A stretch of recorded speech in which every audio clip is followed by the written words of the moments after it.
It's 12, and we will begin.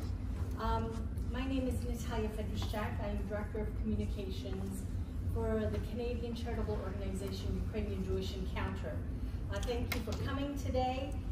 We will be discussing the book Babyn Yar, History and Memory, which is edited by Vladyslav Hrynevych Sr. and Paul Robert Magocsi, who is here with us today.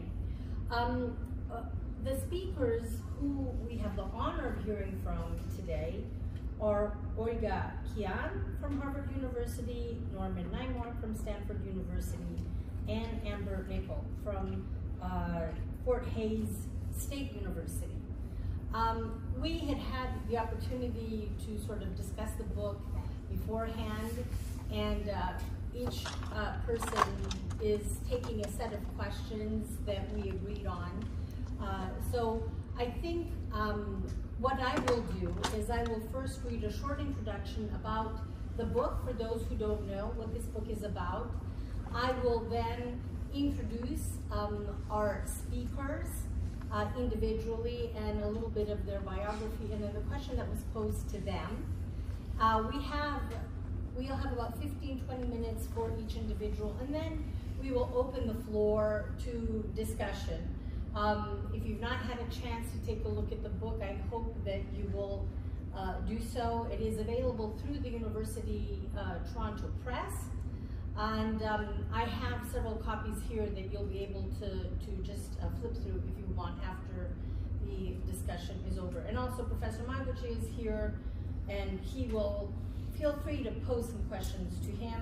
He and I have traveled discussing this book to international audiences, and so I think he will also be able to share some of his impressions from those trips if he chooses.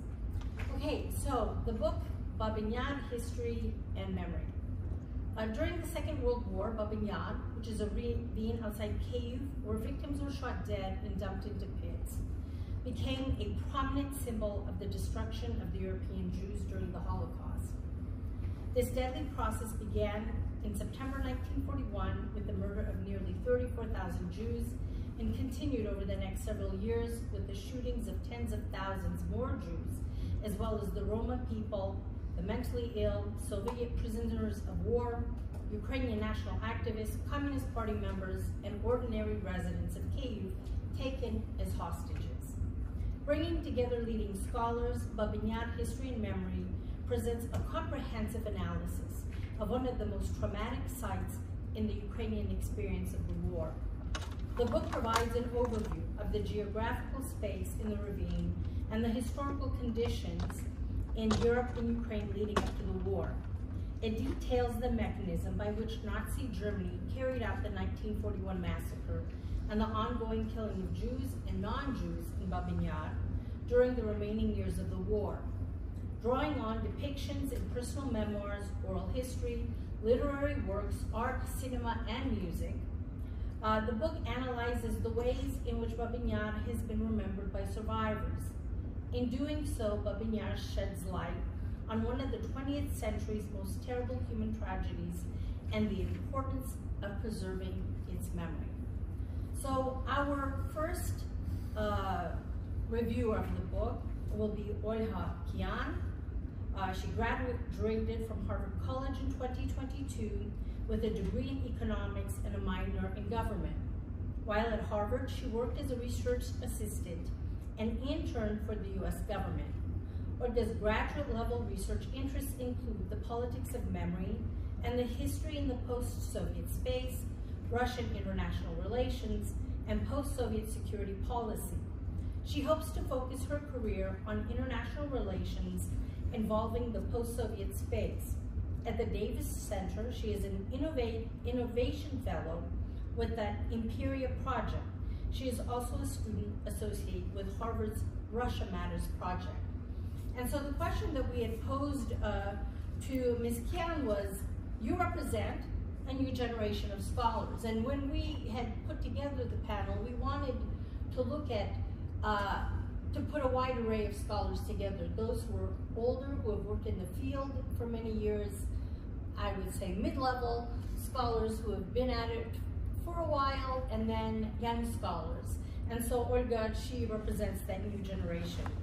To what degree is it necessary to consider the perspectives of younger academic scholars today? Do they need more knowledge about places like Babyn Yar and the Holocaust in Ukraine, or has the subject been exhausted? And how should Babyn Yar and other killing fields be incorporated into general educational and professional educational programs in Ukraine and abroad? So please, you have the floor. Thank you so much for the introduction. It's an honor to be here today.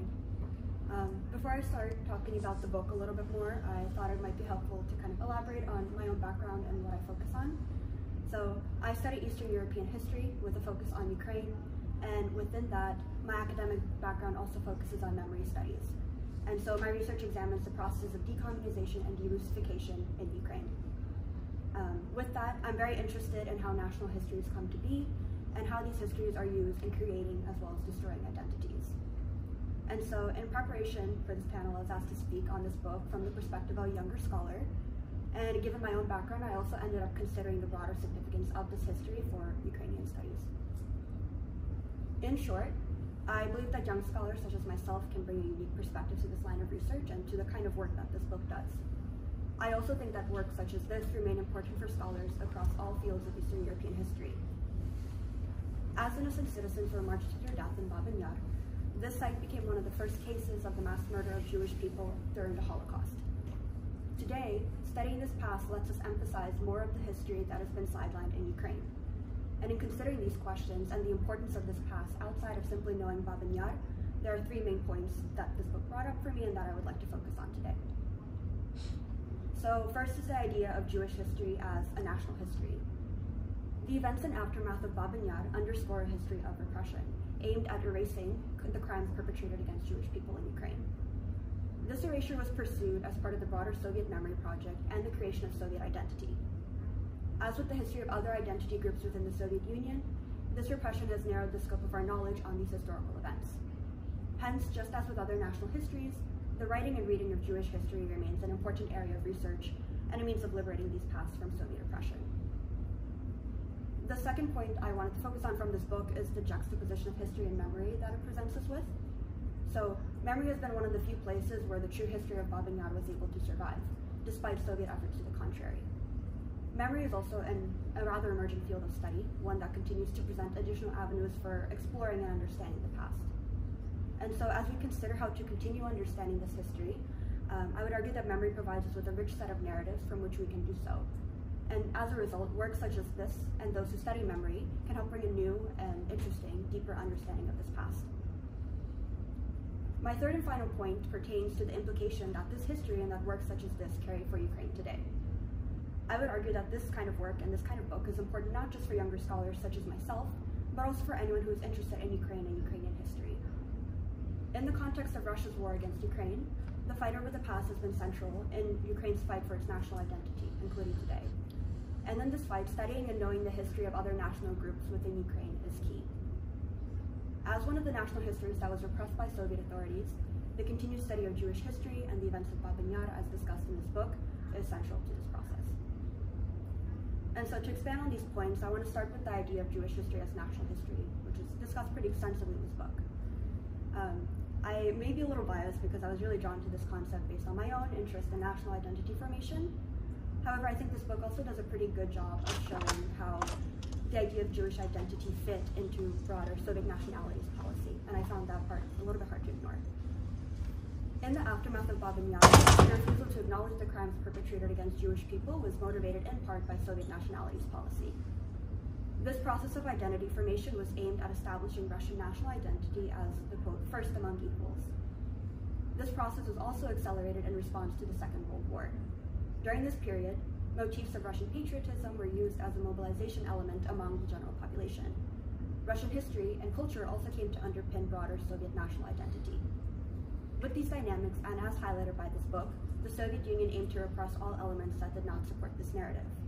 These crimes against Jewish people would have been especially detrimental, and hence events such as Babyn Yar were explicitly barred from public discourse. As shown by this book, this meant that the official conversation around World War II remained focused on Soviet citizens at large. This rhetoric ignored the fact that Jewish people were murdered for the simple fact of being Jewish, and that the use of the blanket term Soviet also erased this nuance. As a result, it wasn't until after the fall of the Soviet Union that a monument dedicated specifically to Jewish victims was erected.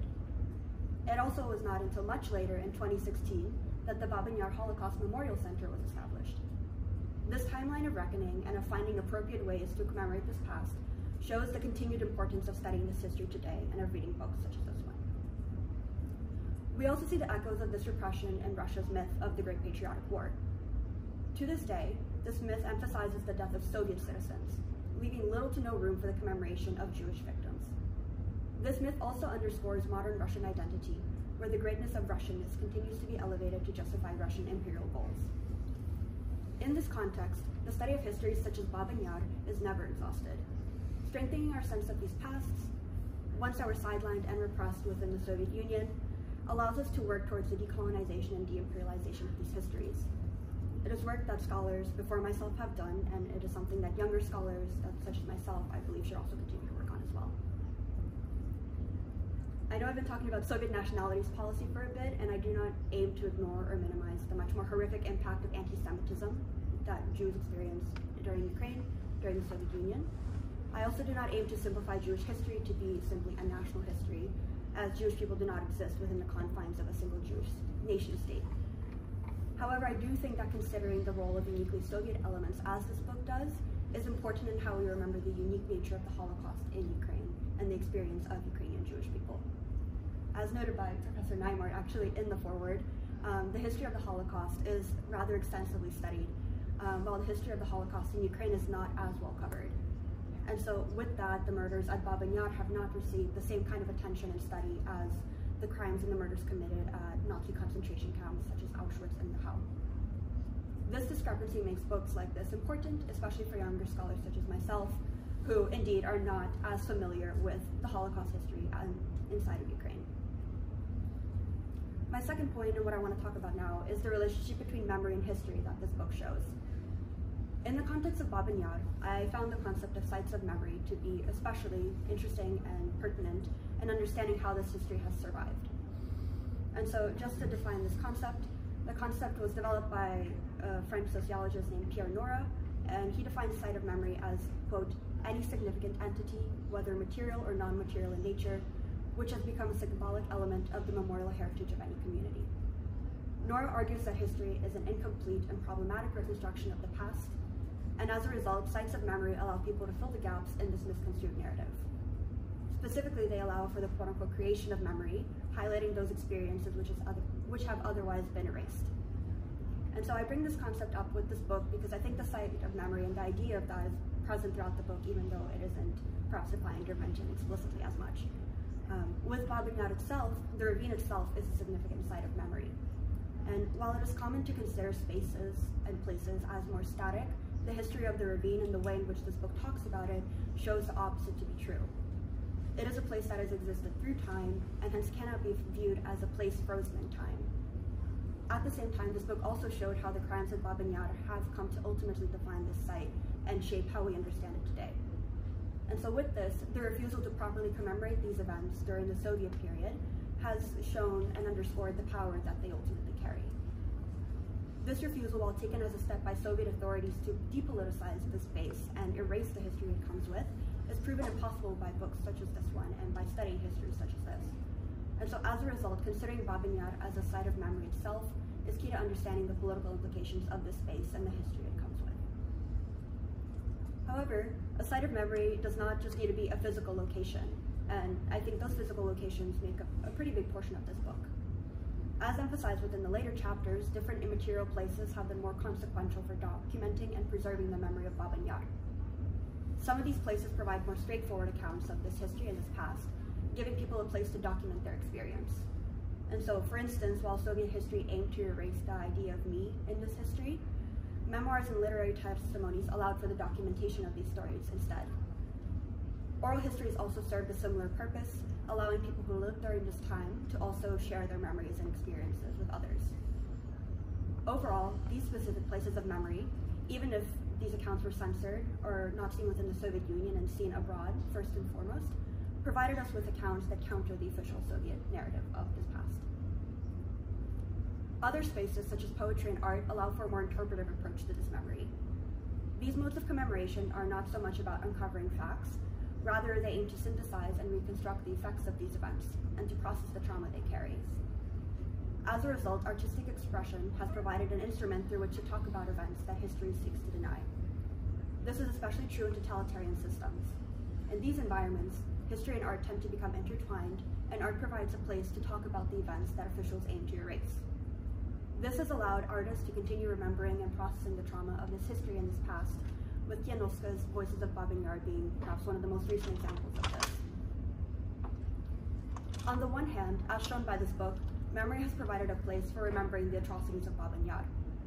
On the other hand, whether we like it or not, memory does get colored by experience and other things that have happened over one's lifetime. I don't say this to discount the importance of memory in writing history, especially in the history of the repressed and the history of places such as Babyn Yar. However, I would want to say that it suggests that it's important for young scholars such as myself to understand not just the repression of this history, but also the ways in which it has persisted outside of the official narrative. And so in that, I think this book is really interesting in combining memory and history to shape our understanding of this past. Furthermore, as this past and its memories search for a space to continue to exist, it is these kinds of books that provide an alternative to the official narrative and help us think about the history of Babyn Yar outside of the official narrative that exists. It fills the gaps that historical repression has created and allows those who come after these events to truly learn about the entirety of these pasts. With that, the kind of memory discussed in this book destroys the zone of silence created through repression, and this combination of both history and memory underscores the importance of considering these two concepts together. And so with that, I want to turn to my final point that I thought this book highlights and is important to consider for younger scholars as well as for other people as well, and that concerns the implication of this history for modern-day Ukraine. As we all know, the ongoing Russo-Ukrainian war has played out not just on the battlefield. As a continuation of this war, Ukraine is also currently fighting for its national history and identity, one free of Russian imperial influence. Part and parcel of Ukrainian history is the history of other minorities that were repressed in Ukraine during the Soviet period. And this includes Jewish people, making the events of Babyn Yar a key part of the reckoning Ukraine must do in understanding its Soviet past. And so, in considering the future of our understanding of Babyn Yar, it is important to remember that the history of Jewish people in Ukraine must also be reckoned with. For the history of Ukraine is ultimately a multinational one, and understanding the history of Ukraine requires understanding the history of all of its people. Thus far, Ukrainian National Memory Project has focused more on Russian versus Ukrainian narratives of the past. However, just as efforts have been made at commemorating events such as the Holodomor, so there must be efforts made at commemorating Babyn Yar as well. This history is important to know on its own, but it is also important to know for Ukraine. With that said, this kind of reckoning within Ukraine is likely easier said than done. One concept the book talks about significantly is Tim Snyder's idea of the Bloodlands, and that concept, I think, underscores the violence that regions such as Ukraine experienced during this time period and with the Holocaust and other related events. And as Ukraine has consolidated its national history, the role of Jewish history in this narrative has remained sort of a point of contention. One striking example of this is the dynamics around commemorating individuals such as Stefan Bandera. On one hand, he has been increasingly accepted as a Ukrainian national figure. At the same time, Bandera also remains a controversial figure, as there are those who instead denounce him as an empty collaborator. More broadly speaking, this history of the Holocaust is also weaponized against Ukraine today by Russia. Specifically, Russia has weaponized its history in its current war against Ukraine, continuing to characterize Ukraine as a Nazi state. With these elements in mind, reckoning with the realities of the Holocaust in Ukraine will prove to be extremely complicated, perhaps also threatening some of the underpinnings of Ukrainian national history today. With that said, reckoning with this past is key to fostering a stronger, more inclusive sense of Ukrainian national identity. Reckoning with this past is also important to ensure that Ukraine does not deal with its past in the way the Soviet Union did, by erasing these events, which proved to be inconvenient or hard to talk about. And so in reading this book and considering whether this kind of historical research has been exhausted, and thinking about the role that younger scholars such as myself would play, I would argue that this history is not exhausted and there is much work to be done. I think this book was good in how it underscored the complexity of this time period and allowed us to work towards remembering this past in its entirety, while also considering how our relationship with its history can evolve in the future. It is books like this that help us begin to think about filling the silences of history, and it is important for younger scholars and other scholars as well to continue to learn this history through the memory of those who experienced it. And so I'm going to wrap up, but before I do, I wanted to share an anecdote. I was reading this book in a local cafe. I'm from DC, sitting and reading it, and I started a conversation with an older gentleman sitting at the table next to mine. He was interested in what I was reading. He said young people don't read books anymore. And so I showed him the cover of my book, and he was interested. He looked at it, and he also happened to be a Holocaust survivor. He had survived the Holocaust when he was 15, and today he's 95 years old. And with time, as he came out of that horrible experience, he turned to art as an outlet to process the trauma of those events. Today, he lives in New York, and he travels across the US as well as gives lectures online to talk about his experiences with the Holocaust and continue to share that with, especially young people such as myself. And so in reading this book and in considering the importance of this kind of work, I wanted to end with Mr. Spitz, that's his name. In talking with him and considering the role of younger scholars such as myself, I was reminded yet again of the generational element of this kind of history.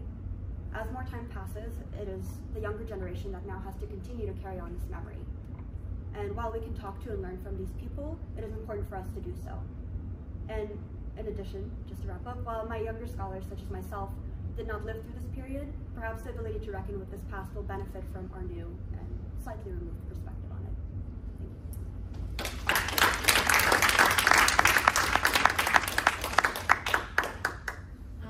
Well, yeah, thank you very much for sharing that very moving moment as you were looking at this book and reading it. We now move on to Amber Nickell, who is an assistant professor of history at Fort Hays State University. She earned a PhD in Central and Eastern European history from Purdue University in 2021. Amber also received an MA in American history in 2013 and a BA in European history in 2011 from the University of Northern Colorado. She is the recipient of several research grants and fellowships, including the Saul Kagan Fellowship for Advanced Shoah Studies, the Auschwitz Jewish Center Fellowship, Title VIII Fellowships, and the Fulbright Fellowship in Ukraine. Amber's forthcoming book, tentatively titled Brotherlands to Bloodlands, Ethnic Germans and Jews in Southern Ukraine, Late Tsarist to Post-War, examines coexistence, confluence, and conflict between the two groups in southern Ukraine and Transnistria. She considers the astounding territorial, political, and demographic shifts in the region over the longue durée and ponders their impact on intergroup relations. So the question that was posed to Professor Nickell was, you are an expert on Jewish life in Eastern Europe and Ukraine and studied Babyn Yar.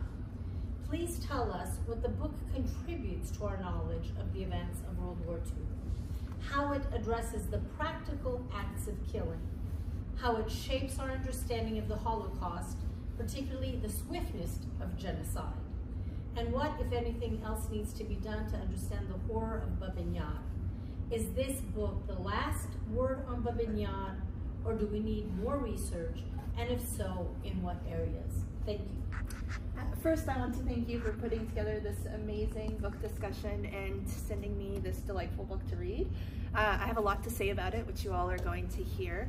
And I thought I would write this in a way that kind of took you through my journey as a reader, which will also help you if you want to figure out what's in the text, right? So the first half of this text is loosely organized into kind of this before, during, and after the Holocaust format, which I think is increasingly common in longer durée approaches to the Holocaust.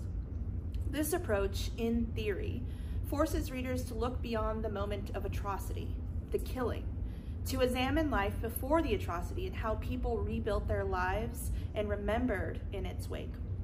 When done well, these approaches offer piercing windows into the complexities of pre-war intergroup relations, the violence of the Holocaust, and the rocky terrain of post-war memory. For example, you can see the works of scholars like Omar Bartov and Shimon Redlich for examples like this. However, studies like this also run the risk of telos. The long shadow of the Holocaust hovers backwards over the events of the interwar, leading scholars to understand the interwar only as a precursor for murder, stripping history of contingency and the actors of agency. Several contributions to this collection, unfortunately, I think, fall under this shadow, and it's still something in Holocaust historiography today. So the first chapters address this before, focusing on pre-war Kyiv and the historical geography of Babyn Yar. Mikhailo Kalnitsky's contribution paints a broad stroke of Babyn Yar's history from Kyiv and Rus to September of 1941. And Kalnitsky indicates that this geography and topography of Babyn Yar was, in many ways, always at the intersection of society, religion, death, and the military. The murders at Babyn Yar represent the apex of this intersection. And in many ways, this history deserves a manuscript of its own, maybe two, maybe more, right? This deserves much more. Kalnitsky's section on Jewish philanthropy in and around the ravine, particularly in the district surrounding, is outstanding. He demonstrates the site's much longer history and significant Jewish contributions to the city of Kyiv and the surrounding area. Otherwise, the collection remains eerily silent on the vibrancy of Jewish life in Kyiv before the war and before September of 1941. This flattens a very complex and diverse group of people, which constituted up to a quarter of the city's population, into a somewhat lifeless and uniform category of Jewishness. Nothing could be further from the truth. Future scholarship must examine the Ukrainian history of these sites and their Jewish histories, treating these two groups, as well as the many others that lived around them, as disconnected does the historiography a significant disservice, as Ukraine, and by extension Kyiv, was at the center of the land of multis. It was multi-ethnic, multi-confessional, multilingual, multicultural, and the list really does go on. The histories of these places are tapestries, and the peoples of this place, past and present, deserve to be amounted to more than statistics and abstractions, the bare minimum context setting the stage for the slaughter that followed. Shupak's contribution, I think, is perhaps the most problematic, as he falsely equates the Soviets and the Nazis.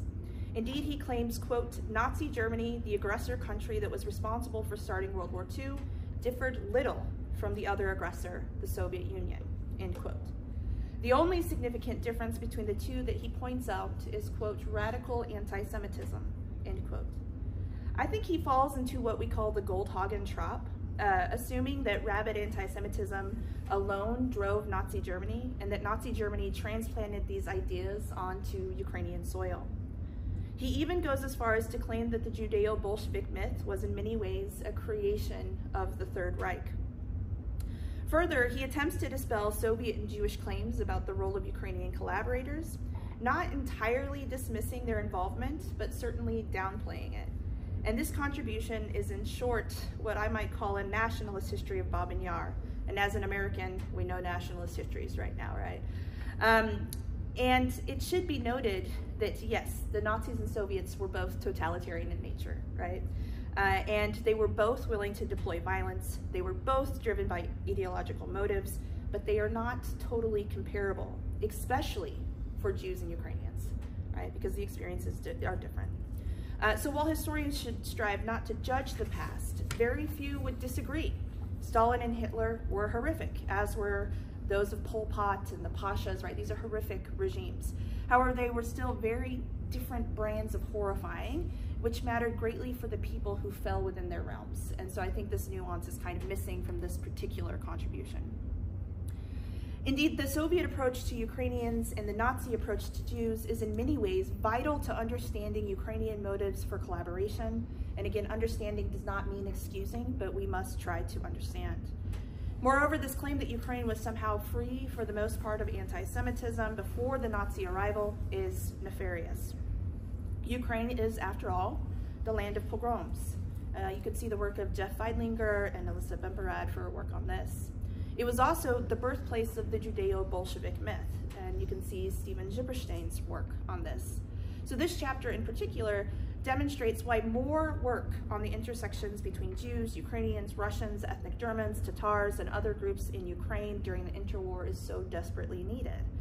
Moreover, we must make a concentrated effort to understand how state policies, be it imperial, Ukrainian, Soviet, or Nazi, and even diaspora politics impacted these interactions. So the next three contributions I think we can talk about collectively. These are the contributions of Karl Burkhoff, Vitaly Nachmanovich, and Alexander Kruglov, and they all offer an evident description of what you would call, quote, the practical acts of killing. And the latter two dedicate a majority of their texts to identifying precisely who did the killing, relying heavily on the Extraordinary State Commission files and Nazi files. And this makes sense, given the increased debate surrounding Ukrainian participation in the Babyn Yar massacres and in the Holocaust writ large. Collectively, they all concur that at least some members of OUN-M, or Melnik, and Ukrainian police participated in the killings at some level. However, they differ somewhat on where exactly they participated, be it sorting Jewish belongings, herding Jews to the ravine, or actively participating. To this scholar, this reads a little like splitting hairs and pandering to more significant Ukrainian national debates. While the media, popular culture, and some sectors of Ukrainian society continue to deny this collaboration, I think that it's a relatively established historical fact and something that is openly discussed. Ukrainians did collaborate at almost every level of society in various aspects of this genocide. This is not to say that every Ukrainian collaborated. There were indeed exceptions, but many did.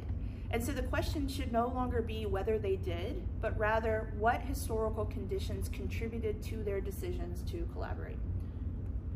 Burkhoff's contribution is quite beneficial.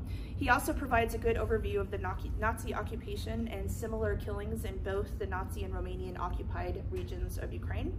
And this, I think, is key, because Babyn Yar has become to the Holocaust in the East what Auschwitz is to the Holocaust as it occurred in Poland. It stands as a mnemonic container. In public memory, the thousands of ravines, rivers, cemeteries, and pits throughout Eastern Europe are little Babyn Yars. And the thousands of concentration camps and 6 killing centers in Europe are Auschwitz. It is necessary to explain the geographic, occupational, and regional differences in patterns, modes, and approaches to murder in Ukraine, particularly between the Nazi and Romanian occupation. This is the only way to overcome the historiographical and memorial shadows of Babyn Yar in Ukraine. Babyn Yar is significant, and it is essential to a much larger topography and temporality of terror. However, it does not stand alone, and nor is it singular. There's actually larger killing sites in Ukraine. So before and during constitute roughly 1/3 of the first half of the text. And this is indicative, I think, of the larger status of scholarship pertaining to Babyn Yar, most of which focuses on the site in Soviet and post-Soviet policy and memory. The contributions dedicated to the period after the murders are, I think, richer in their analysis and lines of argumentation, likely due to the much larger historiography that they can build on, which is rooted, I think, really first in the work of Arkady Zeltser, who has a groundbreaking work called Unwelcome Memory.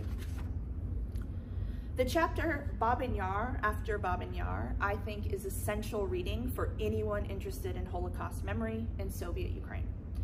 Here, the scholar examines the earliest memorial efforts, many of which started during the war itself, after the Red Army liberation of Kyiv. He sustains his narrative through the end of the Soviet period, offering a window into Ukrainian Jewish relations after the war and the role of these relations in memorial practices at Babyn Yar. Moreover, he also demonstrates the ways in which the Soviet state's official policies of anti-Semitism, which were anti-cosmopolitanism, anti-Zionism, immigration restrictions, etc., impacted these memorial discourses. His section on Soviet oppression of Jewish memory at Babyn Yar in the 60s and 70s, I think, is paradigm shifting. He clearly narrates the Soviets' use of repressive organs to terrorize Jews and control the Babyn Yar narrative, especially after the creation of the State of Israel. Constructing the so-called peaceful Soviet citizens trope involved more than memorial plaques, great patriotic war celebrations, and school textbooks. This history had teeth, and it was reinforced by state-sponsored violence and systematic police repression. Despite this, young Jewish and Ukrainian activists continued to push back. Sometimes they immediately returned back to the site, which shows us kind of this nature of resistance. I think we should dig into this just a little bit more. So with this particular contribution, the reader leaves wanting more. I want to read more and more. And in particular about post-independence, post-Maidan, and post-February memory spaces of the grounds. Perhaps there will be a follow-up text soon. I think some of this is taken up in further contributions to the text, including Nachmanovich's contribution and Professor Magocsi's foreword, which examines the contemporary debate surrounding the Babyn Yar Holocaust Memorial Center. But again, more work is needed here.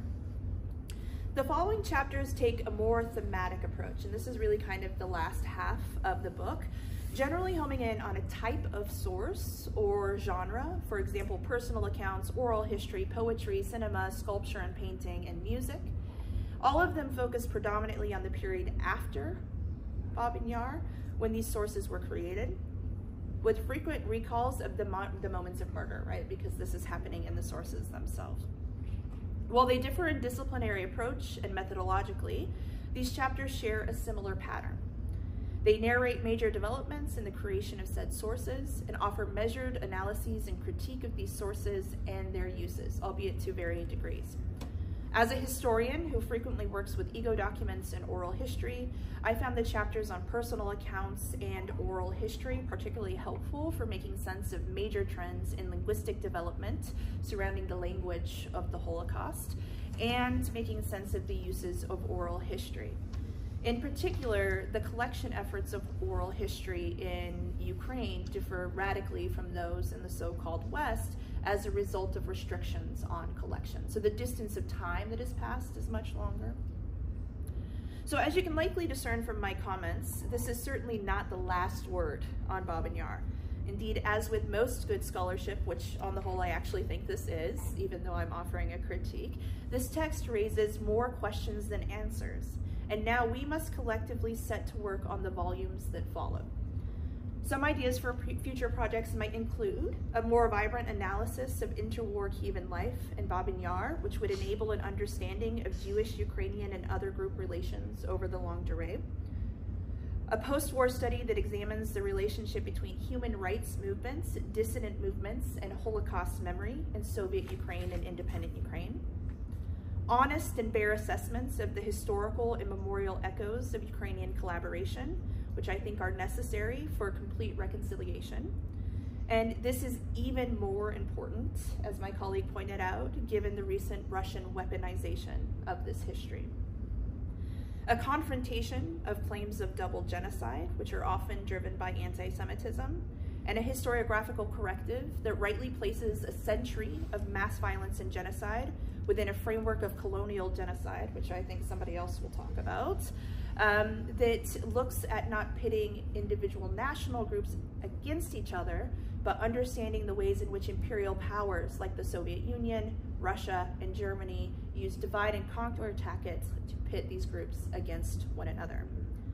Scholarship that examines not only the stark differences between the so-called Western and Eastern memorial cultures, but also similarities between them. And finally, an analysis and policy recommendation for Holocaust education about Babyn Yar and other sites in post-Soviet independent Ukraine. So building on this work, which is just the beginning, puts us a little closer to making historiographical and scholarly sense of Babyn Yar and the Holocaust in the East. It will help us understand how genocide became thinkable in the so-called bloodlands and put humanity closer to combating violence and hatred. However, I do not think we will ever fully understand the horror of Babyn Yar and everything that was lost at that site. Some losses are incomprehensible.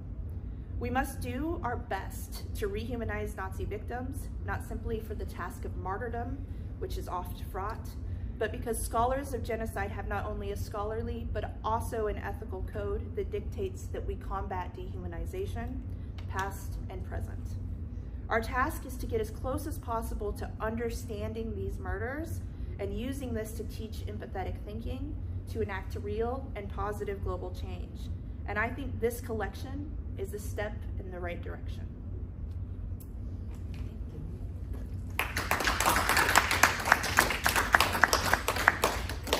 So now we will hear hear from Naimark, who is a legend in this field.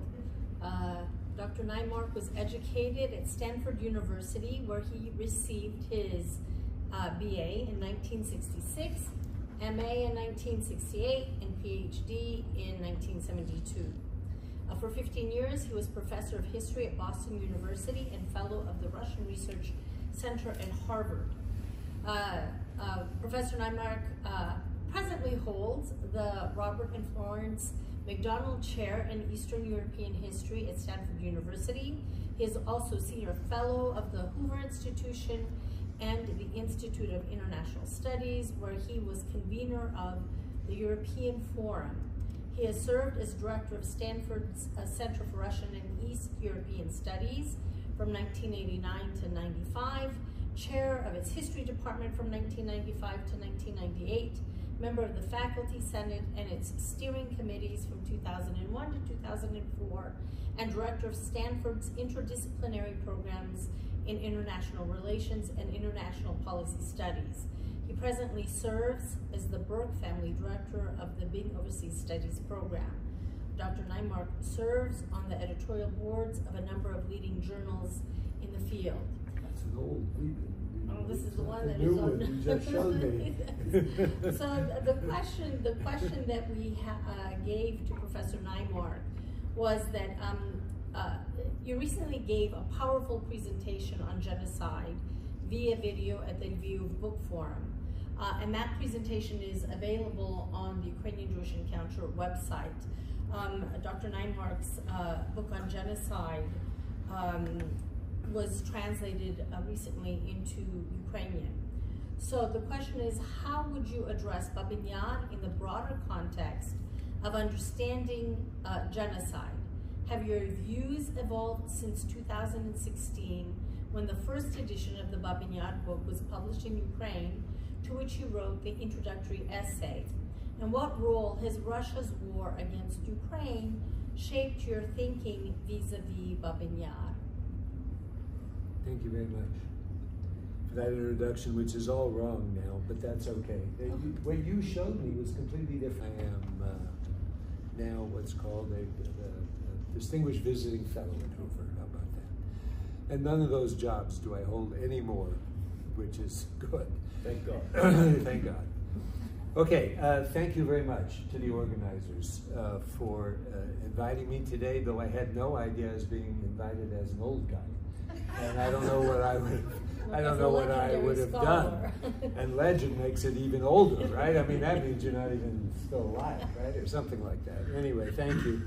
Thank you to the organizers. I'm really glad to be here. And I want to thank Professor Magocsi as well, who's here in the audience, as we know, for his important role in, first of all, organizing a scholarly conference on which this book, I think, is based. Which I attended and was really quite a wonderful affair, and just to you know, an aside, an important step, you know, in the development of the history and historiography of Babyn Yar in Ukraine, and then for the book itself, also for his support of the Babyn Yar Holocaust Memorial Center. Which, as far as I know, still limps along in its functioning, but has been much reduced by the demands, obviously, of the war against Russia. I'd also like to mention my friend and colleague and co-editor, our friend and colleague and co-editor, Vladyslav Hrynevych, with whom, since that conference, I've been in almost steady contact by Skype, and who, of course, is hearing missiles and hearing explosions every night, and so we can all be grateful we're not in that sort of condition. I wish he could be with us today. I think he would enjoy this session enormously, and also your great review of his piece. It was good. In the book. I also want to thank the chair of the session, Natalia Feduschak, for helping me decide what I would talk about today. You didn't know probably that I'm an army brat, My father was a career Army officer, and so I'm used to taking orders. And so I'll answer the questions as my presentation today. Some of the answers will be more straightforward.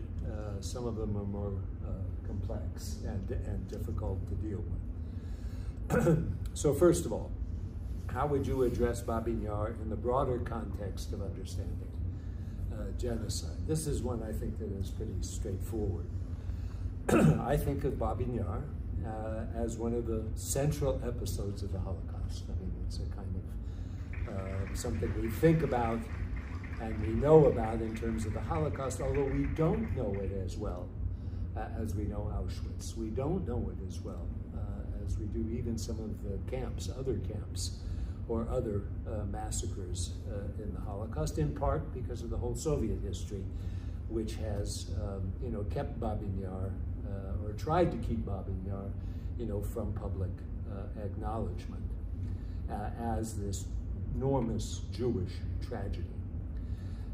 It's also one of the central episodes, ipso facto, then, of the history of genocide, because the Holocaust, in my view, is a part of the history of genocide. It's one of the most terrible, obviously, examples in the history of genocide, one of the most terrible things that we could possibly imagine, an event of unbearable sadness, still incomprehensible. I agree, Amber, with that adjective.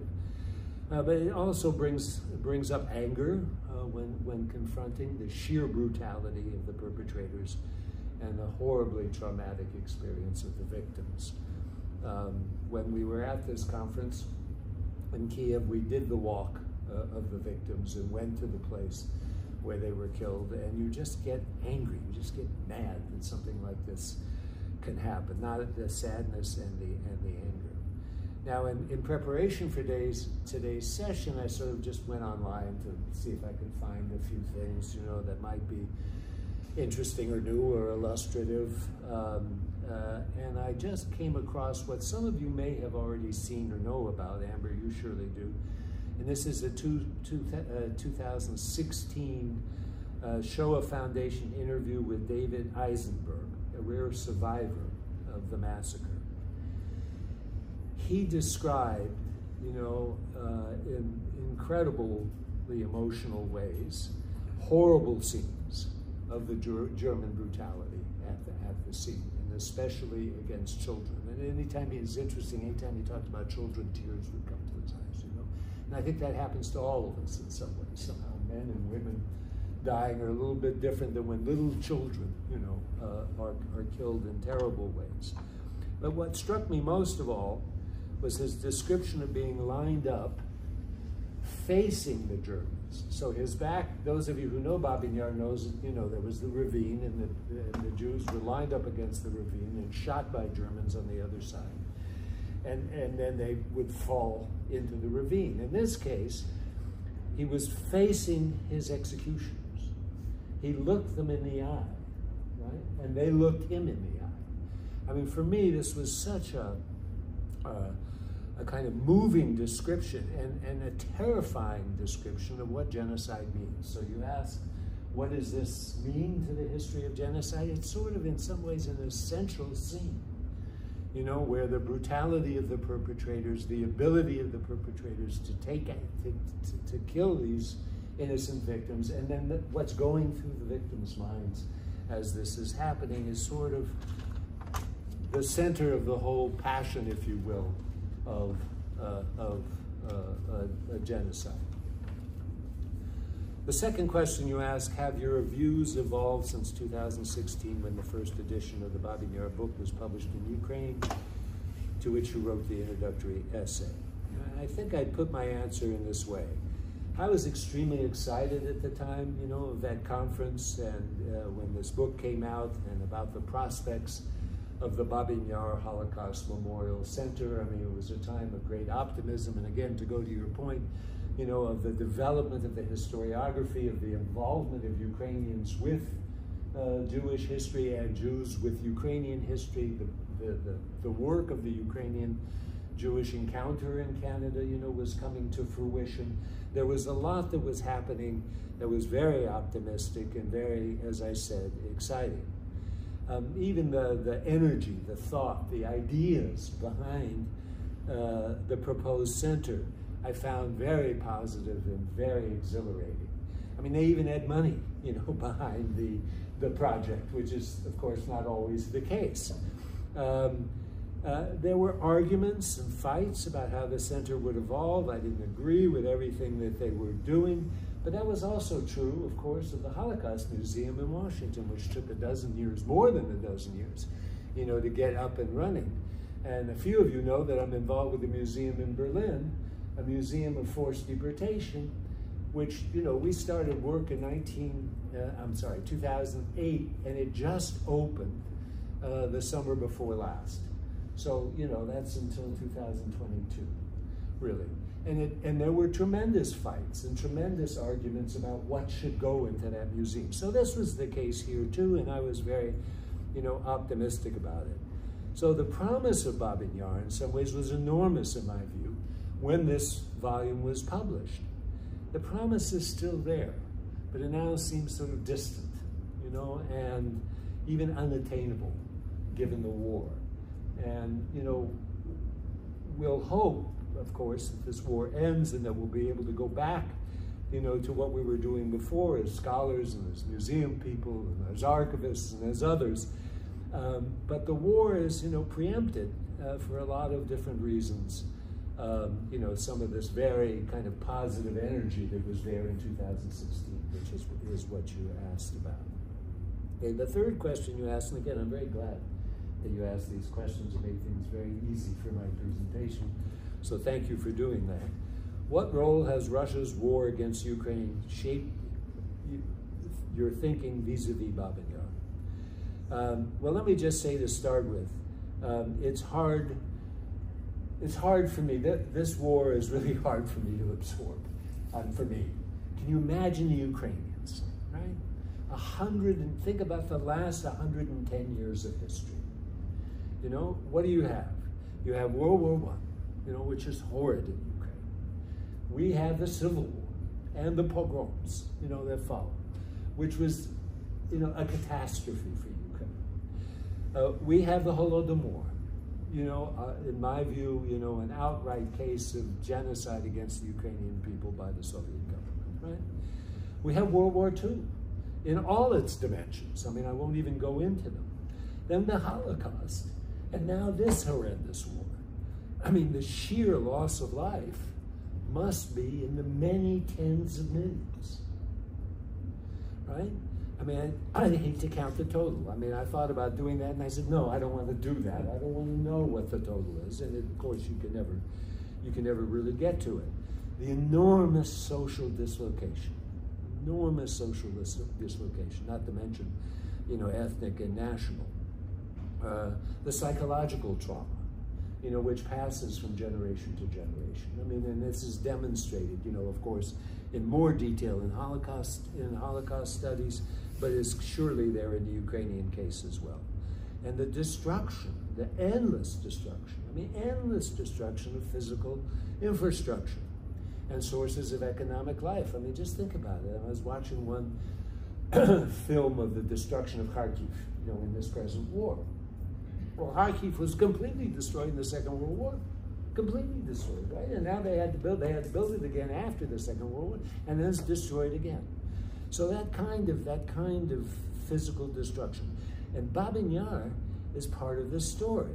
Now, of course, it's one that directly affected Ukrainian Jews, but we know from this volume and from our conference, and you know, more than 100,000 people were killed at Babyn Yar, and not just Jews, lots of others were killed there. You know, Soviet POWs, Gypsies, Ukrainians, Ukrainian nationalists, and the whole groups of people were killed at Babyn Yar. So Babyn Yar, in some ways, is a kind of, I don't want to say microcosm, that's not the right word, but it's a kind of place to look at this whole history of the Ukrainian tragedy. The present situation,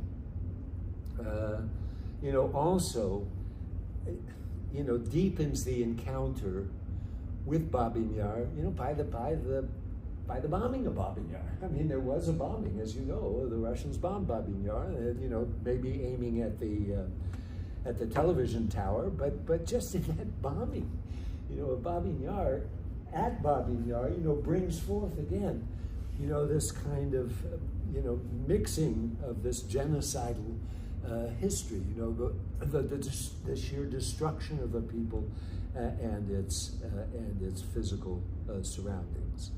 The massacres in Bucha, Irpin, the bombardment of Mariupol, you know, can all be considered part, in my view, of a Russian genocidal program. I'm still, I have to say, I'm still trying to work through how I think about the present Russian actions in Ukraine as genocide. And if you look at things online, you'll see I'm struggling with it a little bit, but and it's worth struggling with.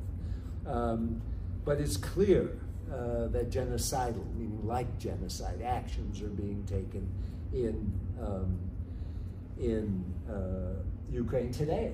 And that's a direct link then with Babyn Yar and what the Nazis did. And again, not just against Jews, which is of course the Babyn Yar story primarily, but even in the starvation of Kyiv, you know, during the war, which was a major part, you know, which was a major part of this genocidal enterprise on the part of the Nazis.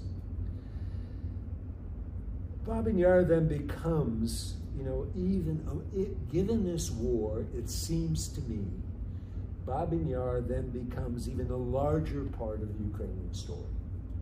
In other words, you ask that question in some ways quite directly, and I think it's not aside, it's not idiosyncratic, it's a larger part now that there is this war going on. And it's a complicated, you know, thing, but you know, it's also, of course, specific to the Holocaust. So it's both things. I mean, the Babyn Yar is specific to the Holocaust, but it also is part of the larger Ukrainian tragedy. Okay, the last question was for everyone. When we look at Ukraine, should the Holodomor also play a role in the memorialization of genocide along with the Holocaust? Greater awareness of this genocide is a new element and plays a greater role in memorializing the past. So some of you then will know that from my writing that I'm convinced the Holodomor was indeed a case of genocide. Not everyone is, and I won't go into the argument here. The memorialization of the Holodomor in Ukraine also made significant progress, I think, and the historiography before the Russian full-scale invasion. There was a new extended Holodomor museum in the making, and the exhibitions were in many ways as striking as those planned for the Babyn Yar Memorial Center. I mean, maybe it's somewhat less controversial, but nevertheless, you know, well planned and well thought through, with a lot of energy and focus behind making this Holodomor Museum something really important to the Ukrainian people, but also, you know, to the international community. You know, people who come to visit and that sort of thing. Now, the Holocaust is clearly a case of genocide, one can argue the most extreme, at least in modern history. In my view, both the Holodomor and the Holocaust fit Lemkin's original definitions and writings. Both fit the UN Convention, you know, on the prevention and punishment of genocide of December 1948.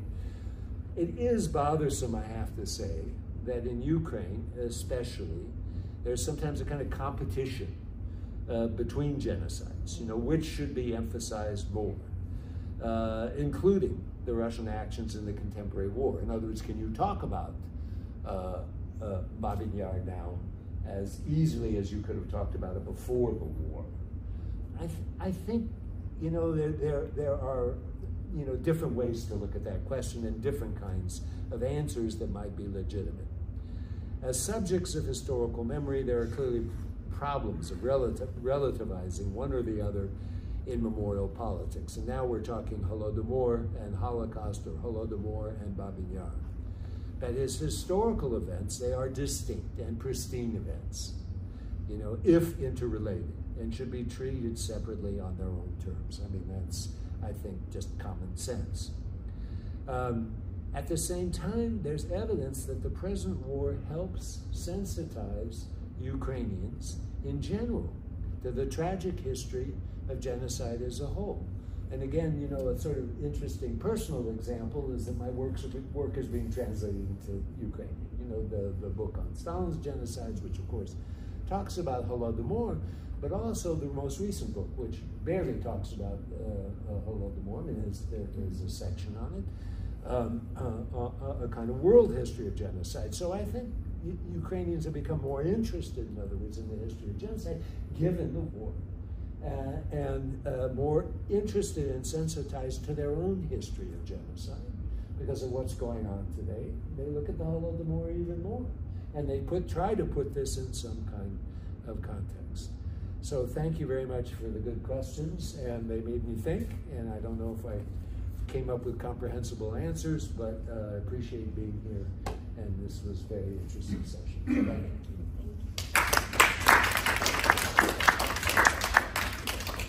So we have about 45 minutes for question and answer. We don't have to take the full 45. We are taping this session, so if you have any objections to your question being put out in the public sphere, please let me know. I would ask that you introduce yourself, and then please to the question. Yes, and then Professor Magocsi. And Professor Magocsi is also here, so we can address any questions to him as well. So I open the floor to your questions, which I hope you have. Because if you don't, I have then several questions ready. Professor Naimark, my name is Kate Green. I work at the Sydney Jewish Museum, which is primarily a Holocaust museum. I can't help wondering lately, what are we all doing? Wait, what? What are we all doing? We are spending our lives educating about genocide, and yet genocide persists. I'm trying to find some meaning, if you have any to offer. Are we doing it wrong?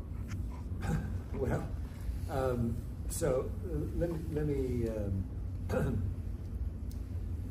me try to speak on behalf of a scholar and scholars who work on, I can't speak on behalf of all scholars, obviously, who work on the subject. No, we're not doing it wrong. I'm not speaking on behalf of governments and the UN. Are they doing it wrong? I think so, but I'm not in the government, and I'm not in the UN, and I don't have any troops at my command.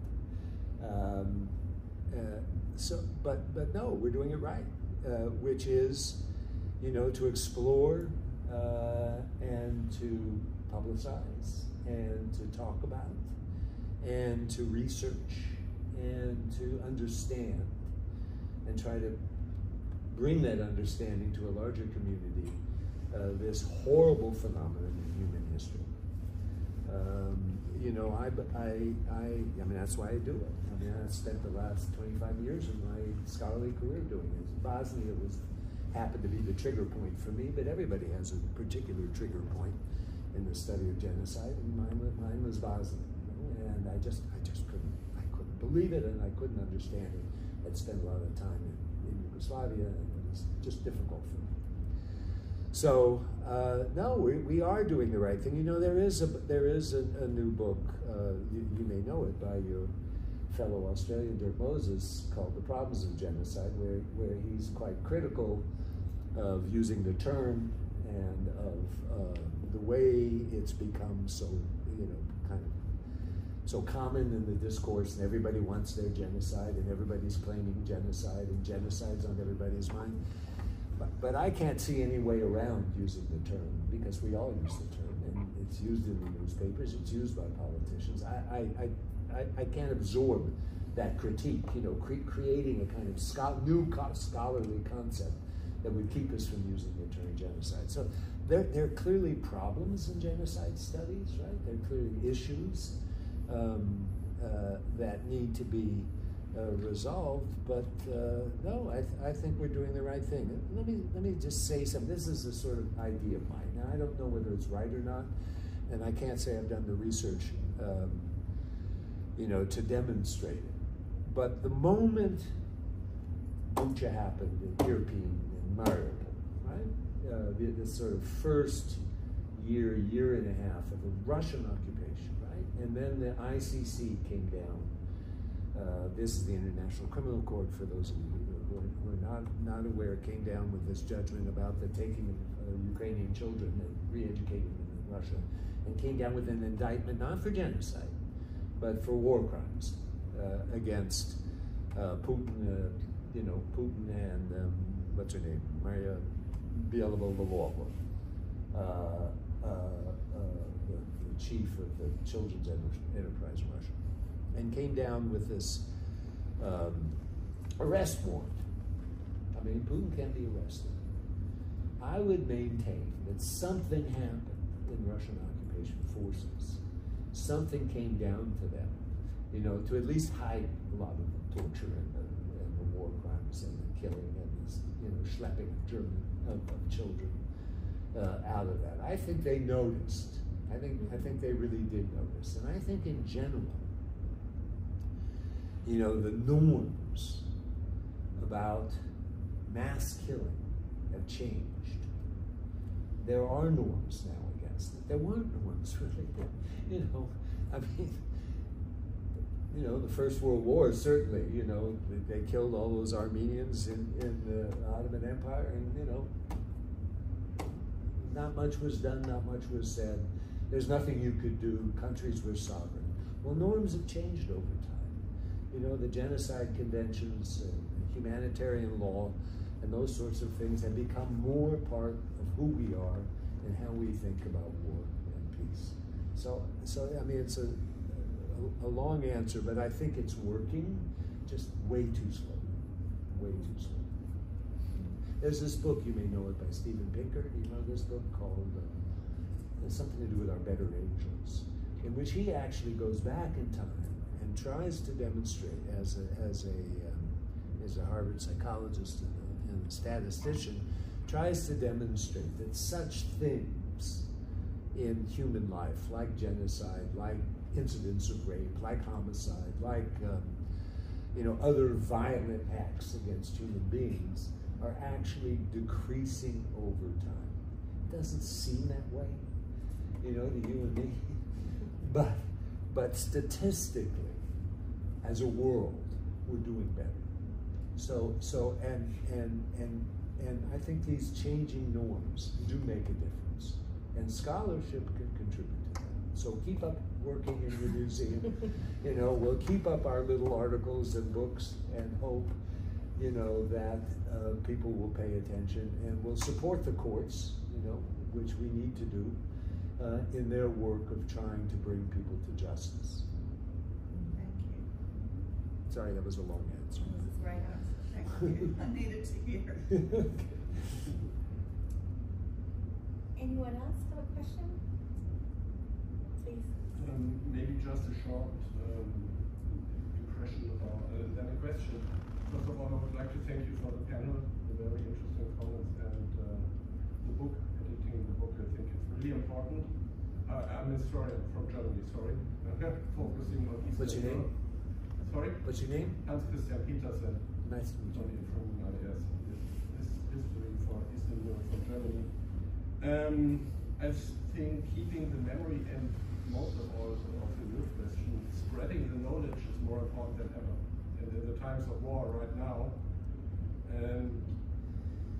as a teacher at the university, and I also had a lot of talks in schools in Germany about the German occupation and annihilation policy in Eastern Europe, especially in the Soviet Union, and again try to make clear that it was, of course, there were a lot of crimes in the Russian part of the Soviet Union, siege of Leningrad and so on, but also in Ukraine and also in Belarus, because there is a very German obsession, always looking only at the Russian part of the history.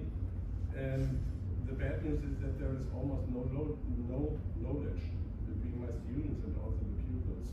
So, and I can't blame them for that, because it's not mentioned in the textbooks for the schools. So it's no wonder. And the good news is that there is a lot of interest. And if I give a seminar for 40 students, almost nobody of them knows mean, for me, this is incredible, but that's the reality. But on the other hand, there are 40 students sitting there who want to know something, and they stay, and so maybe, yeah, it's a long way. But we have to keep with this work, definitely. My question is, since the beginning of the, at least since the beginning of the foreign invasion of Russia against Ukraine, I worry about the development or the possibilities of the open Ukrainian society to keep a multi-perspective, multi-ethnic, and so on. Look at its own history, and this is no critique. I mean, Ukraine took a very, very positive development, I think, since 1991, if you compare to Russia, for example. But it's hard in times of war, when you struggle for your existence. I mean, war means taking side, at least politically or morally, I think.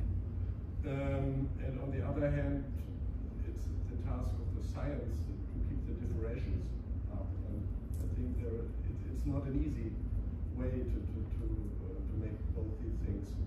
This is something I worry about, and I would be interested in your opinions. What are your suggestions for that? This is a hard question, I think, but I think one that's kind of lingering on all of our minds right now. One of the things that happens when you are targeted as a people because of who you are as a people, which is the case in Ukraine right now. I don't think anyone in this room can deny that this is targeting people of Ukraine because they are Ukrainian. It is going to radicalize and polarize Ukrainian national identity. This is the impact of being targeted for who you are. One of the things that is also happening in Ukrainian society is that larger discussion that really started in '91 and I think took off post-Maidan about the relationship between Jews and Ukrainians. My fear is that the radicalization of Ukrainian national identity under the threat of Russian imperial expansion may also radicalize their understanding in relation to one another. And undo, not only stop, but undo much of that project that was made, or that progress that was made during this period towards thinking about Ukrainian as a multi-confessional, multicultural, multinational society past, but also present, as it still has a very sizable Jewish population, right? And these Jewish individuals are not Jews. They are Ukrainian as well, right? Ukraine is a civic nation.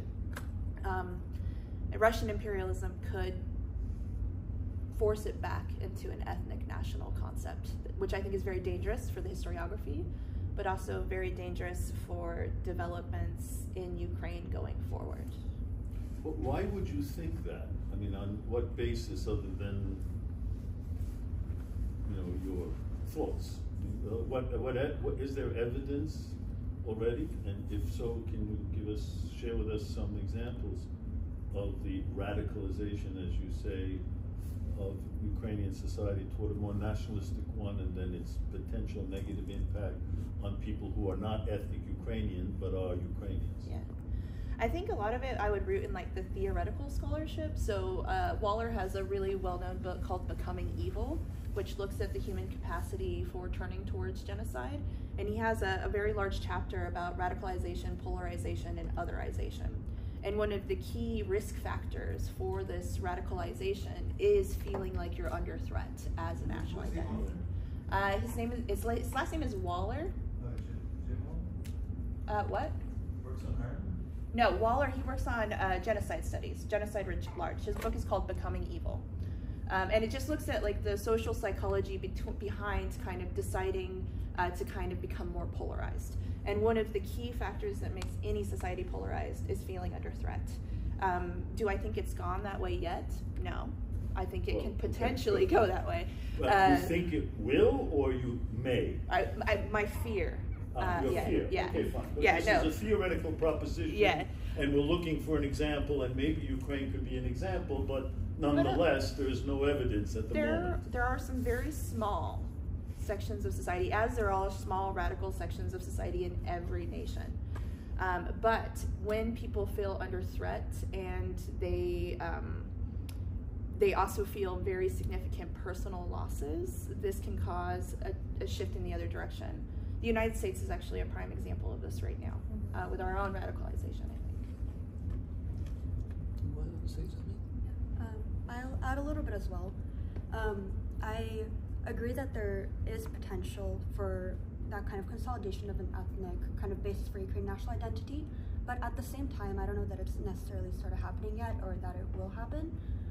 If you look at efforts at like decommunization and de-Russification in Ukraine right now, there is an effort at countering Soviet narratives and Russian imperial narratives, but the definition of this new post-full-scale invasion Ukrainian identity is still being discussed, and what it means to be Ukrainian in this new reality is still in formation. I do think there's conversation about how to make that a civic identity, how to make sure that other identities and groups of people within Ukraine are included within that. So for instance, there's, for example, looking at Tatar history, discussions about how to understand that past as well and incorporate Crimean Tatars into our understandings of Ukrainian national history. So I think it's an ongoing discussion, an ongoing kind of conversation that's happening, but I do think that from what I have seen from my own research, there is that discussion of how to make it an inclusive understanding. Just continuing to work on it is important as well. The only thing I would add is it's still pretty extraordinary to me that Ukraine has a Jewish president. It's pretty, I mean, if you think about the history of Ukraine and of the problems that have been there, for a very long time, it's pretty extraordinary. And it's a multinational, it is a multinational government with lots of Tatars, and not lots, but a number of Tatars involved and others. So, it's an interesting question. These things can go different ways. I mean, the threat of war can also unify societies, right? And can make them more unified. I mean, if you think, for example, about the United States, totally different, about the United States during the Second World War. I mean, many nationalities took part, in all these, late night movies that I used to watch about World War II, had their Italian and their Jew and their this and their that. And the war then also, it ended segregation in the army, meaning that, after the war, people said, this is ridiculous, and the army became segregated. It was the first institutions in the country to become segregated because they fought a war together. Separate, obviously, were separate, in quotes, Negro battalions. So it can work either way. I mean, I agree on one hand with your sort of fear. On the other hand, there are other kinds of things that other kinds of scenarios that can work their way out, especially if the war is won. May I just, on this one little point, because we were talking about how scholars set an agenda and a vocabulary, genocide, and so forth and so on, and how that can help society. One thing just now we should be careful about. Ukraine does not have a Jewish president. Ukraine has a Ukrainian president. Of Jewish origin. Yes, but that, it sounds small, but if we keep speaking that way, we're setting and describing the society in a wrong way. It's too hard. I know. Who are you? Who are you? Me, I come from nowhere. I should not call you an Ukrainian. I know. Okay. Sir, you had a question. John Connery. My pal, across the bay. Well, it is the author. The author you mentioned is an author who wrote about Ireland. Oh, did he write about Ireland too? James Waller is a well-known. He also writes about genocide. He's a social scientist, so he's free to write about various places, various things. Without knowing much about them. Norman's point about the how did you put multinationals in the American Army in World War II? The film you watched, there's the Italian, there's the Jewish guy, there's the Irish, etc. Even Germans, right, fighting Americans of German descent. Interesting thing about Ukraine, and I think it's a positive thing, it's that those soldiers in the U.S. Army were speaking English, but today's Ukrainian soldiers are not all speaking Ukrainian. They're speaking Russian, many of them, and this is a fact that's not going to go away. I know that there are some Ukrainian authors who feel that they feel the need to go from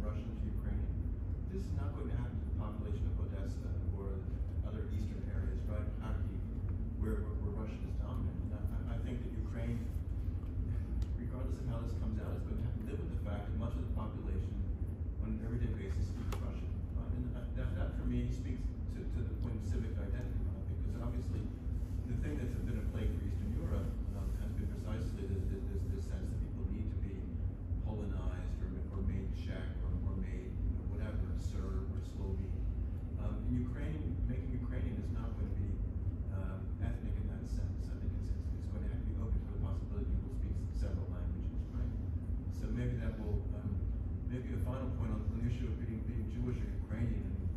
Jews are Ukrainians, Ukrainians are Jews. I think the substantive, so the noun form has to remain for somebody who's Jewish. We have a book from a member of our department,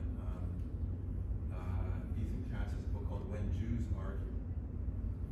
And he's not being clear whether these are Jews of Ukrainian Jews, or American Jews, or Russian Jews. They're Jews, right? Jews are Jews. It's a fact, right? And Jews can be Ukrainians, and Ukrainians can be Jews. But I think insisting that somebody say Ukrainian of Jewish descent, I think that actually is not accurate. The way that many Jews, not all Jews, think of themselves. Anyway, that's my, as a non-Jew, that's my observation. Any other questions? If I can then take a step outside of the role of moderator, if with your permission, I just returned, I think it's either my 5th or 6th trip to Ukraine. And what I found very interesting is that one of Ukraine's most prolific commentators on the war, who everybody listens to, is Vitaly Portnikov, who is Jewish. But Vitaly, although he identifies as a Jew, he says he's a Jew, if you say to him, you are just a Jew, it doesn't go over very well. He was one of the very first people along with Joseph Zisels who identified himself as a Ukrainian Jew. And as somebody who's worked in Ukrainian-Jewish relations, I have found it, and particularly now with writers, I find it very difficult now to sort of break Ukrainians into the idea of Ukrainians and Jews. We just had a new volume of essays that came out that is, it's called This is War, Tsavina, and it's Ukrainian writers, on their opinions of the war. And the idea was to take both ethnic Ukrainian and ethnically Jewish Ukrainian writers to write from their experiences. And after a while, I became very uncomfortable trying to put people into these two categories, because the reality is that these are Ukrainian writers, and they see themselves as Ukrainians. And I think, certainly the worries are always there, but if I can use my own family's experiences, who, they have gone from speaking Russian to speaking Ukrainian to identifying as Ukrainian, and meanwhile my niece's father is in the military in Dnipro, and he spent years in the Soviet military, and now he defends his country because he's a Ukrainian military officer and speaks Russian, and it's not a problem. So does anybody have any more questions? I would then like to thank everybody for coming. I did want to make one point regarding the book on Babyn Yar, is that there are 2 maps that Professor Magocsi had put together in terms of Babyn Yar that have never been made before. And these maps are, one is, it's the ravines of Babyn Yar, and this is really groundbreaking because I don't know of any other scholarly research that we have these maps. And then the other map, I believe, is, where is the other map? And then, this one right here, right? I'm sorry, and then map number 1, yes, is Hrynevych and Dorozhich, which is the other map, which when you see the book, I would ask that you pay particular attention to. Okay, so thank you everybody for coming. Thank you very much for taking the time to really read the book and think about it, and and we continue. So thank you. Okay.